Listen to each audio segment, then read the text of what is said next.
Napag-usapan na po natin to, hindi ba? Akala ko po ba nagkaintindihan na tayo? Na hindi po kayo makikialam kung paano ko po itaguyod ang pamilya ko.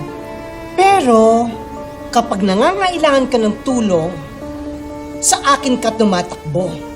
Kung tutuusin, malaki na yung investment ko sa iyo at sa mga anak mo.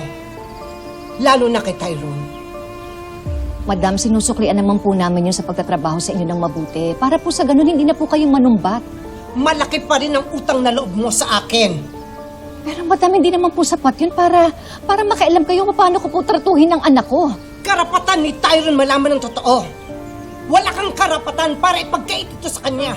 Lahat ng ginagawa ko para sa anak ko. Para sa kapakanan niya. Kapakanan niya? O para sa kapakanan mo? Opo, Sir Chris. Hindi ko naman sinasabi na hindi po sapat sa akin ang nanay ko. Pero siyempre po, hindi ko rin maiwasang magtanong. Mangarap na sana makilala ko yung totoo kong tatay. Bakit niyo po tinatanong po yun, sir? Kilala niyo ba ang tatay ko?